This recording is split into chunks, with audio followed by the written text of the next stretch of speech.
We're live. We're live. Adam, whatever you're doing with your technology, don't change it this second.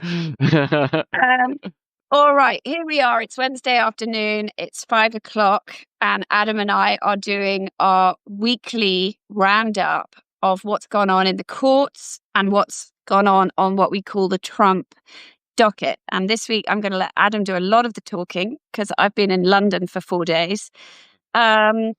So I want you to catch me up as much as anything else. But all right, let's kick off with Brad Lander. Those extraordinary photographs of him being arrested by ICE agents yesterday. Obviously, Republicans accusing him of a publicity stunt. We're 1 week out, right, from the mayoral primary.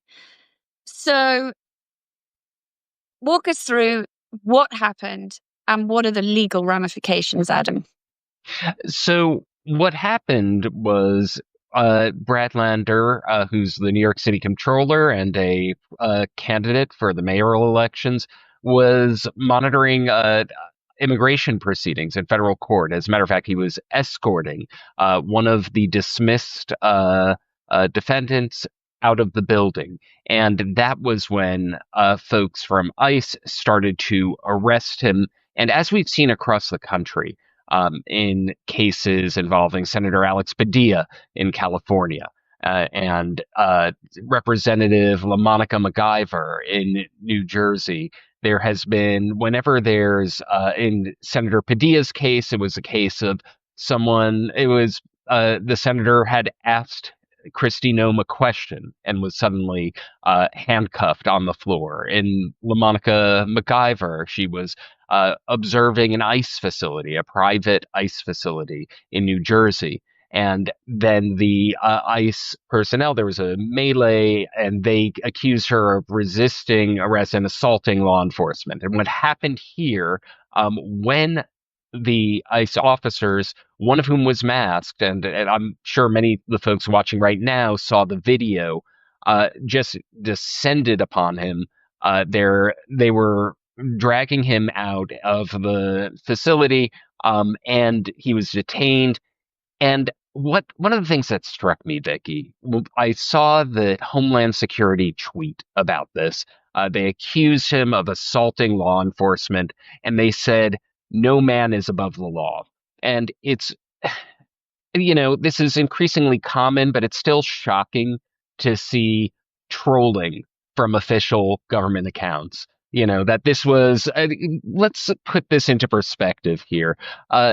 Brad Lander occupies a comptroller position. It's essentially New York City's top accountant. The whole "no one is above the law" slogan with respect for him is nonsensical unless you see it as payback for Donald Trump, with whom, of course, prosecutors from New York to Florida and Georgia had always said no man is above the law. It made sense with Trump. It only makes sense with Brad Lander if you view the arrest as a nakedly political payback for Donald Trump. And so, as you mentioned, he is being accused by Republicans of grandstanding. But here's someone who occupies a mild. He's being accused of political stunt. Exactly. Right. This is exactly a great way in a tight mayoral race. This is a great way to gain notoriety. Is there any evidence, Adam, that he did touch a police officer? I thought he had his arm on the man who was going to be deported. The illegal immigrant. So he had escorted him after his case was dismissed. He had his arm next to him. Whether that amounts to assault of law enforcement, the person who he's touching there is the immigrant whose case was dismissed. And so what he's being accused of, and now they could describe it as I think the full statute impeding. But if you look at, I encourage folks to look at the Homeland Security tweet. They accuse him of assault. And so far, there have been no charges. I can't imagine the Southern District of New York acting on a case like this. And to me, it struck me as something that was just all too familiar these days. And something you mentioned, part of the criticism of him when they say, "Oh, he's grandstanding." Yes, because the reason they're making that accusation is that he's third currently in the mayoral race. He's polling single digits behind the two front runners. And so it makes this whole "no man is above the law" uh, slogan all the more nonsensical. It's treating him as someone from who's occupying this position of great power. And it's the slogan being used in this case for what appears to be pure trolling, and it's rather amazing to see that happen from an official government account. Although it happens all the time, it's still something folks shouldn't be numb to. Well, you mean it happens all the time in In this Trump administration? in the Trump administration, that's the slogan that you see happening with LaMonica MacGyver. It's something that was said by, in LaMonica MacGyver's case, she's being prosecuted by the U.S. Attorney of the District of New Jersey, who's Alina Habba. Southern District is a different turf. Yeah. I would be surprised if this went anywhere. This was someone, whatever anyone thinks about what Brad Lander did, he was trying and this is, I keep going back to this "no man is above the law" thing.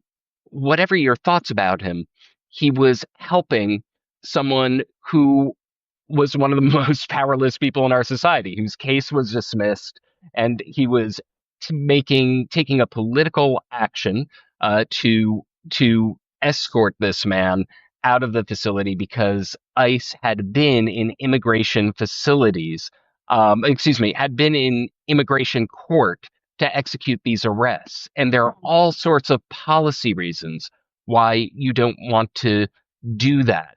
You're creating fear in the community. The people won't access the courts. And if the objective is to actually execute these deportations in an orderly fashion, just from a policy matter, you wouldn't want to go about it that way. So Brad Lander was making a political statement, and he made it the way he did. But this idea that they're going after the powerful, it trying to uh, by trying to describe this arrest, well, excuse me, I should say detention, but dragging the New York City comptroller, the top accountant of New York City, out of this facility in the way that they did with a masked personnel, that this is upholding law and order and sticking it to the powerful. It just doesn't track, and it's also it really Well, the it irony is, right, it's so performative. I mean, it's it's so done. performative. This is we have a president who understands the value of performance. That's his background, right? Right. And so you have to believe that the ICE are making these arrests in this very dramatic and deliberately visible way for a reason, because it's a show, with the emphasis on the word show, of strength, and they want people. This is what Trump got elected on. Whether they've thought through about the fact that actually, because they're making such a show of strength in this aggressive way, they're also creating actually political martyrs. Right. Absolutely. I mean, this actually, whether Brad Lander wanted it or not, he's got his 10 seconds of fame, and it will be quite ironic if actually this does help him hugely, because that might not be what Trump wanted. We don't know, but I mean, that's the flip side, right, of this. I mean, really frightening equation. So what happened? Because it's related. Judge Dugan. It's again, it's not dissimilar. Walk us through what happened with her. So today there was a hearing in Wisconsin on her case. She's the judge from a Wisconsin county judge who she has been charged with helping an undocumented immigrant evade arrest. And what, if you read the indictment closely, the way she is accused of doing this is that she had told the law enforcement not to be in her courtroom. And after the proceeding in her courtroom, she she escorts the defendant to a side room, and then out into a hallway where she knows ICE personnel are, where federal law enforcement are, and indeed they do catch up. I think they even share an elevator.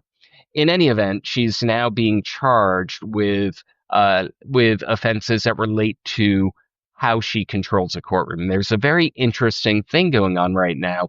As they're readying for trial, as they're scheduling things, she has filed a motion to dismiss, and one of the bases for the motion to dismiss is Trump v. United States.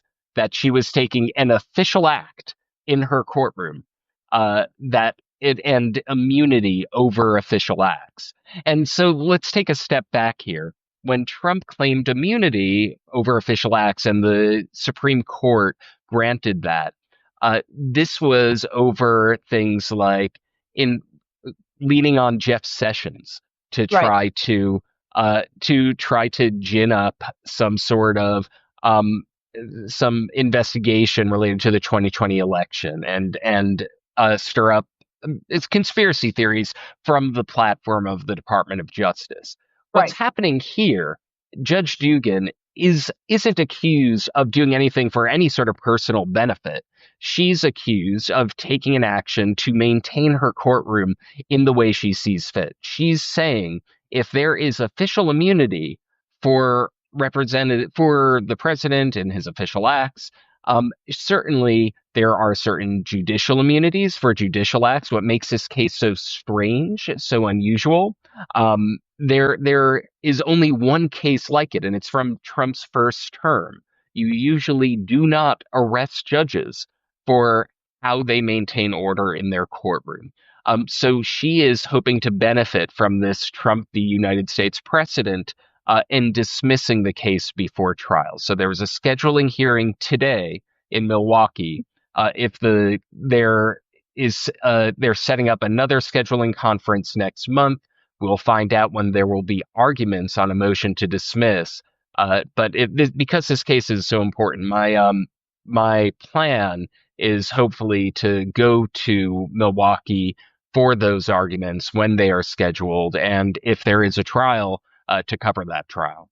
So just so, and whose jurisdiction is she in? So she's in the Eastern District of Wisconsin, and so that's a federal court in Milwaukee. Right. And so Do, that's do we know who's presiding over that? uh, offhand, it's not the district that I cover very frequently. Right. When I cover it, there I will Come back have and more to yes. say about that judge. Yeah, it's going to be very important, fascinating, absolutely fascinating. Which, and actually, I was going to get to the LA protests last, but I mean, these things are all connected, right? Because last time you and I spoke, we had the light bulb moment that the Judge Breyer, who was the judge in San Francisco adjudicating Gavin Newsom against Trump, was the brother of Justice Breyer, the Supreme Court judge, and I think I'll take credit, correctly predicted that he would not rule in favor of Trump and the troops. However, since, a lot's gone on since then, so he was overruled, right? So walk us through what's happened. So he hasn't been formally overruled. What's happened is there's now a stay on his order. The court has paused his order. They're going to consider the merits. It went to this Ninth Circuit. And I have to say, the state of California got a rough reception. It's not really looking good for them right now. That said, they vigorously questioned both sides. These Ninth Circuit arguments happened yesterday, and they were appealing, of course. This was the Trump administration appealing Judge Breyer's ruling, a scathing ruling, finding the federalization of the National Guard illegal. And this three-judge panel seemed concerned about certain Supreme Court precedents, including one, the Mott precedent that was from the 19th century. It's possible that that this case goes up to the Supreme Court, that it's reconsiders or adds nuance to that 19th century decision. Um, I don't want to make predictions about the Ninth Circuit because, as I said, the three-judge panel, there were two Trump appointees, one Biden appointee, vigorously questioned both sides, and some of the toughest questions for the state of California it came from actually the Biden appointee, Judge Sung. And some of the toughest questions for the Trump administration came from Judge Bennett, one of the Trump appointees. And I'll mention that one of the tough questions that, and for me, this was the top line of the hearing. After every appellate court hearing, the headline that everyone for is who's winning. Sorry, I'm just is who's winning, where's the panel leaning? But for me, the most interesting thing was the question and answer, an exchange between Judge Bennett and the lawyer for the federal government, Brett Shumate. He's an assistant attorney general, very high ranking, and was asked point blank,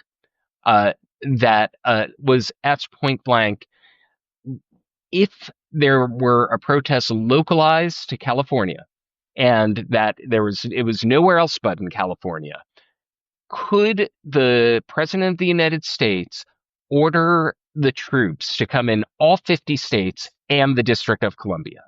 And Brett Shumate answered, the judge asked, would a court, would that be unreviewable by any court? Brett Shumate answered, yes, it would be unreviewable. So that shows the sweep of the power that the Trump administration is asserting here. And if you look at the proclamation, I've mentioned this a number of times in my reporting, All Rise News, and also in conversations like this one. The proclamation doesn't mention Los Angeles. It doesn't mention California. It mentions just the asserted power to send the troops wherever the President of the United States desires. He declares under the statute so that something is a rebellion. The government claims that that's his unreviewable power. A judge cannot say, what are you talking about, a rebellion? There have been 500 arrests in 10 days. Their claim is that as long as the President of the United States says it's a rebellion, and no judge can look at it, no court can look at it. It is unreviewable, and they can be sent wherever, whenever. And that's an assertion of power that I think even this panel seemed skeptical of. That was one that during the lower court hearing, Judge Breyer, this panel, it's an extraordinary thing, as you said, wow, right? This panel didn't show their hands. We don't know where they're leaning. But Judge Breyer, when Brett Shumate gave a similar argument, the lawyer for the government gave a similar argument in the lower court, said something about that being less of a constitutional democracy than King George. He said that a couple of days before the No Kings protest. And he returned, it wasn't a one-off. He said a number of times that's a monarchical power that's being asserted here, that you can send the military wherever, whenever, without legal review. So that is the ask of this administration. That's what they're requesting. And what's the timing on this, Adam? We don't know when they're going to issue a ruling. I will say this. The appellate court, the Ninth Circuit, set up oral arguments pretty quickly. There were, I think they put the original pause on the judge's order, the stay, on Friday, and we had oral arguments yesterday. So if they could decide that quickly, perhaps they can get a decision out quickly. But with appellate courts, you rarely have any indication. I wouldn't be surprised if it came down today. I wouldn't be surprised if it came down next week or a week later. And I mean, wow, I mean, it's just remarkable. But aren't there other legal issues coming out of the protests? I mean, journalists, there are other lawsuits, right? Right. Well, because I'm sure folks watching right now have seen the videos, many of which have gone viral, of there was one journalist, an Australian journalist, I believe, who appeared to be, I'll just go out and say it. The video is so clear, targeted with a rubber bullet. Shot, it seemed to be in the leg from the footage. And there were apparently, things like that. Um, whether journalists were detained or whether they were hit with less lethal munitions, that this was something that was serious enough that a journalist coalition has chosen to litigate it, as I understand it. Wow. But where? I mean, I don't know a lot about that lawsuit. I have to look it up a little bit more. I just remember that, for folks watching right now, I will be sure to find out the latest of that. There are just so many yes, cases on I this know. Trump. I know. Well, take this because when you and I last spoke, you were heading to Nashville Yes, for the Kilmar Abrego Garcia hearing on Friday. right. So, all right. Again, there's been quite a lot of movement even since Friday around that. So walk us through what happened then and what's happened since. Right. So one of the interesting things that happened on Friday, I think every journalist who attended came away with the impression that the judge was very skeptical of the government's claim to be able to detain Kilmar Abrego Garcia on the evidence that they brought. There was a little bit of witness testimony, just one witness, an FBI agent who was behind the investigation.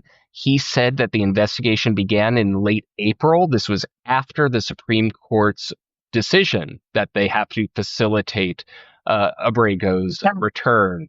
So the investigation begins then, and and so when the investigation begins, they it's based primarily on the testimony of two witnesses. There's six alleged co-conspirators, the CC1 to the CC6, but the bulk of the allegations come from CC1 and CC3. Now, both of them, CC1 is Jose Hernandez Reyes. He's alleged to be the mastermind of this alleged alien smuggling conspiracy, in the words of the government, that they had taken undocumented immigrants from Texas to Maryland. And the account by Hernandez Reyes is that Abrego had driven up to did 2 trips a week from Texas to Maryland, um, often with his wife and children, doing these trips, doing these smuggling operations. And during the cross examination of the FBI agent, the defense attorney drilled into it, said, "This is a 24-hour trip, correct?" Said, "So we're talking 24 hours to Texas, 24 out on Monday, 24 hours to Maryland on Tuesday, and his wife and children are in the car. Then they go back to Texas on Thursday, go back to Maryland on Friday." And he asks the FBI agent, "Do you have children? What happens when they're in a car for long distances?" The FBI agent says they get a little antsy. And so the account itself, it's based entirely on the word of Mr. Hernandez Reyes. So how can we trust Mr. Hernandez Reyes' word? So we find out a little bit more background. This person was incarcerated. He was on a 30-month sentence for these particular crimes. And he is now in a halfway house after cooperating with the government. He is getting help with his immigration enforcement. CC3 is a close relative of his, and he also was incarcerated, is getting help from the government. So the government's evidence came to the fore, and it's based on the testimony of these cooperating witnesses, who, this comes up very often in criminal cases, especially when conspiracies are alleged. You have the government relying on cooperating witnesses who may have an incentive to lie. But what's unusual about this case is they're going to the alleged top of the conspiracy to get someone who doesn't have a criminal record, and on whose word if you take away the traffic stop, there just to refresh people's recollections here, you may have seen this 2022 traffic stop of Abrego Garcia that the government released, and it shows that there were people in the car, Yeah. and it wasn't acted upon in 2022. This is mostly the extrinsic evidence that the government has, and most of it relies on the words of these cooperating witnesses. So you had the judge express a lot of skepticism of a lot of the evidence that she said was hearsay, that she said that a lot of the evidence had authentication problems. She hasn't ruled, but the matter that she's ruling on right now is whether the government is even entitled, whether they've reached the bar of whether he's entitled, where the government is entitled to bring a detention hearing. Um, so the and I'm reading one of the Kelly had noted. I don't believe there's any evidence, Kelly, that Abrego's wife and kids were in that 2022 police stop. That, the video No. doesn't show any evidence of that, but that's the word of the cooperator. So you have this account that's implausible. You have these two cooperators who are getting certain favors by the government. Yeah. And the defense attorney actually asked the FBI agent, did you offer them anything in return for their cooperation? Said, absolutely not. Said that he would have taken it up the chain of command had that happened. Now, where up the chain did those offers to cooperate originate? We don't know. But I think on Friday, what we got was our first peek, our first understanding of why the former criminal division chief in the U.S. Attorney's Office for the Middle District of Tennessee in Nashville had quit, had resigned on the day that Abrego was indicted. Wow. And so one of the things that I want to emphasize, because I've said this a number of times, we're so used to hearing the full name, Kilmar Abrego Garcia. I keep saying Abrego. His attorney said apparently that's the surname that he uses, just Abrego. So do you hear me just saying that? Yeah. That's the reason why. That's good to know. And actually, so Adam, and my question was, so, was it raised in court on Friday? Why, they do this stop, right, in 2022. There's a truck full of men and nothing happens. Right. I mean, so why? So this is, it's something that the defense interrogated. As a matter of fact, one of the details that they pointed to, I think this came up during last week's conversation. Abrego has been accused of a lot more than what he's charged with, and they're trying to throw everything at him that he had in addition to bringing undocumented immigrants. He's bringing drugs, he's bringing firearms. Well, they pointed out, if you look at that footage closely, there is a drug sniffing dog. The drug sniffing dog finds nothing. What do they see in the video? Abrego is cooperative. Abrego speaks to the police. The dog sniffs the vehicle, finds nothing in the vehicle. So this footage, obviously, we found the troopers who pulled him over for speeding back in 2022 were suspicious of the number of people in the SUV, but not to the extent where, after looking into it, after bringing the canine to the car, they let him go. And what happens now is an investigation opens when the government is on the defensive. The Supreme Court just ruled against them in a 9-0 decision. They've been telling people that Abrego is a member of MS-13. They're calling him a terrorist.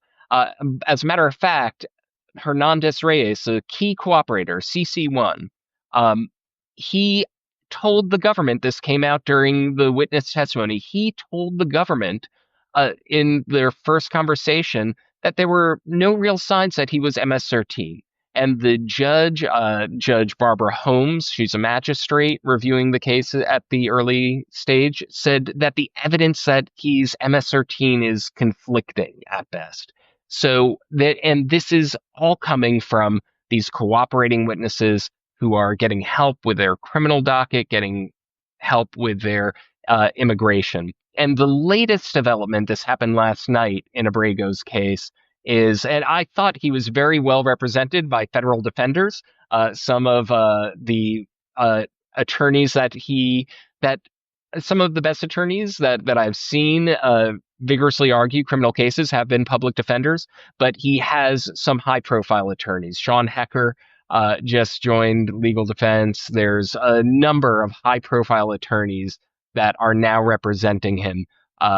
And just joined the docket yesterday. Sean Hecker's name you might remember. He was part of the firm in the Eugene Carroll case, very high profile attorney. And there are a bunch of other high profile attorneys that just joined the docket last night. Was Mr. Abrego's wife in court? Yes, she was. As a matter of fact, she's been a kind of constant presence both in Maryland, the civil case. She went down to Nashville during the lunch recess. Everyone kind of filed into the same coffee shop. She was there. Didn't get a chance to speak to her. She was surrounded by folks, but she's usually there in her husband's support. Well, that's interesting in of itself, right? Because Right, absolutely. what's been written, we talked about this last week. It's not in the government's indictment, right, against him. Absolutely. But it's floating around on one of the other documents, that she filed abuse charges and all the rest of it. So it's interesting that she's there. Absolutely. I mean, she has been there in his support. And as you noted, she filed 2 motions for a protective order against him for domestic abuse. That came up during the hearing because 2 of the things that you consider during a detention hearing are risk of flight and danger to the community. And so these were serious issues and allegations that came out in 2020 and 2021. The judge seems skeptical that that's enough to keep Abrego in prison, especially since wife and 3 children want him home. They have 3 special needs children, 2 with autism. That these issues, serious as they were in 2020 and 2021, the couple appears to have reconciled, and so the government brought it up frequently, as the government brings it up in the court of public opinion, but it doesn't seem to be something that is going to persuade the judge, and we'll see, she'll eventually release her ruling to leave him detained, at least not that particular allegation on its own. So obviously the outcome of Friday was he is in detention. He remains in detention right now. And one of the, I think I've described it as through the looking glass characteristics of this. It came out toward the end of the hearing that if Abrego wins, if she does order his release, the government said that essentially ICE will detain him, put him into custody, and seek his deportation.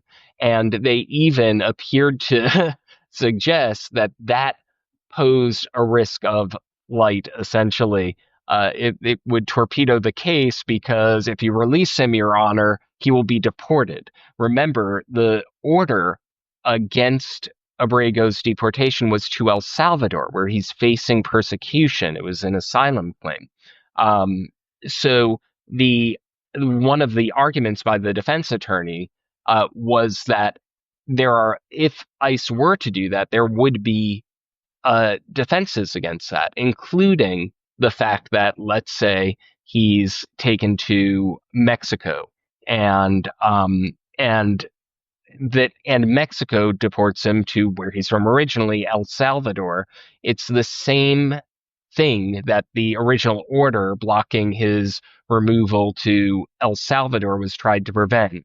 It's called chain deportation. And so that is um, that that was one of the developments.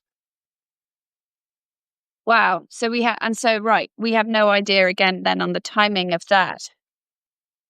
Yeah, we don't know. We don't know. I've been looking into it, and I will.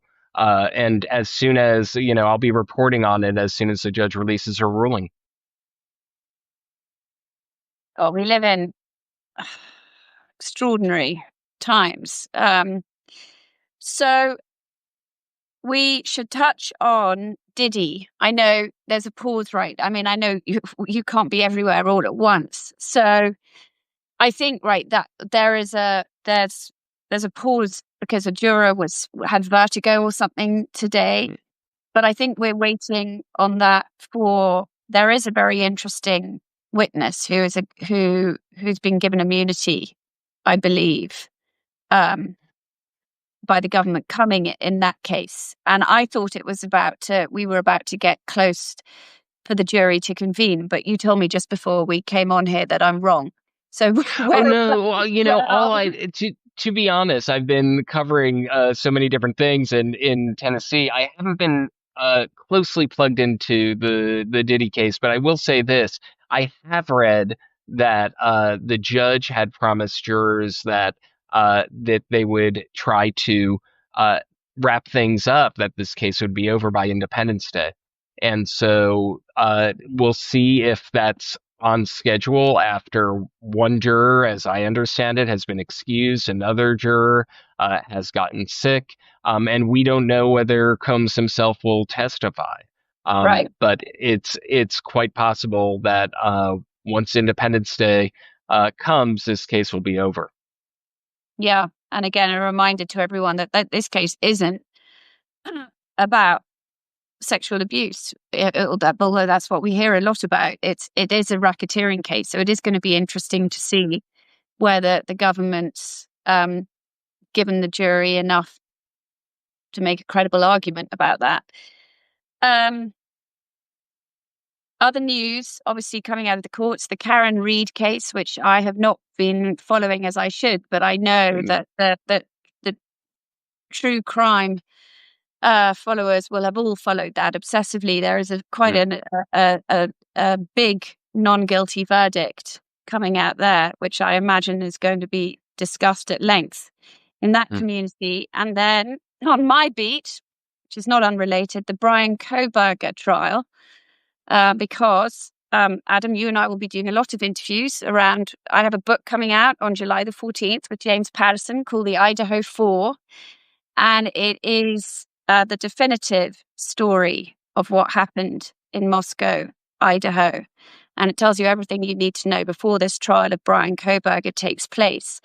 And I just gave an interview to People magazine this afternoon, and they were asking me, do I think this trial is going to start on August the 11th? I really do. And there's just been a hearing this morning where the judge is saying he's unlikely to let